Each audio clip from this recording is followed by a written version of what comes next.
Elevation of ইয়ার, এডি হচ্ছে right ইয়ার, এ হচ্ছে left ইয়ার, AB হচ্ছে যে বোথ ইয়ার।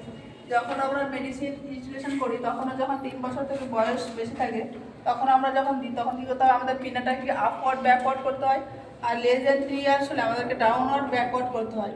এবং ইয়ার ইরিগেশনের যে সলিউশন থাকে, আমরা যে কানে পরিষ্কার করার যে সলিউশনটা দিই তার টেম্পারেচার অবশ্যই আমাদের বডি টেম্পারেচার সমান থাকবে 98.6 ডিগ্রি ফারেনহাইট। এবার দেখা গেল কোনো হচ্ছে যে কি ফরেন বডি এন্টার করেছে ইয়ারের মধ্যে, সেটা জীবিত, সেটা আমরা কী করবো, সেখানে মিনারেল অয়েল আমরা ইউজ করি বা অ্যালকোহল ইউজ করতে পারি। দেন হচ্ছে কিছু অ্যাপ্লিকেশনের রুটের নাম রয়েছে, যেমন হচ্ছে কী হচ্ছে যে পিভিকে আমরা কী বলছি পার ভ্যাজাইনাল, পিআর হচ্ছে যে পার রেকটাম, পিও হচ্ছে পার ওরাল, এনপি হচ্ছে নাথিং পার মাউথ, এনবিএম হচ্ছে নাথিং বাই মাউথ। তারপর হচ্ছে টেবিল স্পুন আর টি স্পুন, টি স্পুন সমান হচ্ছে 1 টি স্পুন সমান হচ্ছে 5 ml, 1 টেবিল স্পুন সমান হচ্ছে যে 15 ml। এর হচ্ছে কেজি, 1 কেজি সমান হচ্ছে যে কি 1000, বা 1 কেজি সমান হচ্ছে যে কি 1000 গ্রাম, বা হচ্ছে যে 1 গ্রাম সমান হচ্ছে যে কি 1000 mg, বা 1 mg সমান হচ্ছে যে 1000 mcg, বা 1 লিটার সমান হচ্ছে যে কি 1000 ml, বা 1 ml সমান হচ্ছে 1 cc, 1 মিটার সমান হচ্ছে যে 100 হচ্ছে যে কি সেমি, 1 ফিট সমান হচ্ছে 30 সেমি, 1 ফিট সমান ইঞ্চিতে যখন কনভার্ট করছি আমরা হচ্ছে 12 ইঞ্চ, যখন হচ্ছে 1 সেমি সমান হচ্ছে আমরা মিলিমিটারে করছি 10 mm, দেখুন হচ্ছে আমরা 1 ইঞ্চ সমান 2.5 সেমি, এটা সব থেকে গুরুত্বপূর্ণ কিন্তু।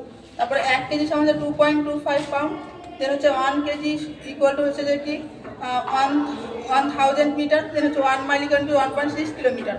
দেন হচ্ছে রাইট অফ ড্রাগ অ্যাডমিনিস্ট্রেশন, আমরা কী করি যে যখন কোনো পেশেন্টকে ড্রাগ অ্যাডমিনিস্ট্রেশন করি তখন আমরা কী করি 10 রাইটস ফলো করি। তো আমাদের কী করতে হবে, ফার্স্টে আমাদেরকে রাইট পেশেন্ট নিতে হবে, রাইট পেশেন্ট বলতে এখানে পেশেন্ট আইডেন্টিফিকেশন ডেটা নিতে হবে আমাদেরকে, কোন পেশেন্টকে আমরা দিচ্ছি। তারপরে রাইট মেডিসিন, আমাদের কোন মেডিসিন দেবো সেটা অবশ্যই আমাদেরকে নিতে হবে।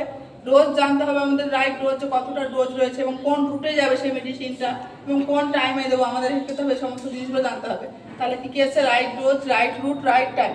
দেন আমাদেরকে যে মেডিসিনটা দিলাম সেটা আমরা ডকুমেন্টেশন করবো যে সেটা ওভারডোজ যেন না হয়ে যায়। তারপরে আমরা রাইট অ্যাসেসমেন্ট করবো, দেন রাইট ইভ্যালুয়েশন করবো যে আমরা কোনো পেশেন্টের তো প্রবলেম দেখছি, তারপরে রাইট এডুকেশন দেবো পেশেন্টকে যে সেই মেডিসিন খাওয়ার পর কী অসুবিধা হতে পারে সেগুলো আমরা কী করবো এডুকেট করবো।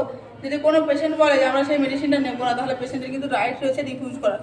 আরেকটা আমরা যেটা করি যে মোস্ট কমন মেথড যেটা ইউজ করি পেশেন্টের আইডেন্টিফিকেশনের জন্য, যে কল অফ নেম, যে নাম ধরে কী করা হয় পেশেন্টকে ডাকা হয়। এবং সাইকিয়াট্রিক যদি পেশেন্ট থাকে সেখানে কী করা হয় যে আইডেন্টিফিকেশন কোনো মার্ক থাকে এবং ফটো থাকে পেশেন্টের ক্ষেত্রে। তো আজকে পর্যন্ত।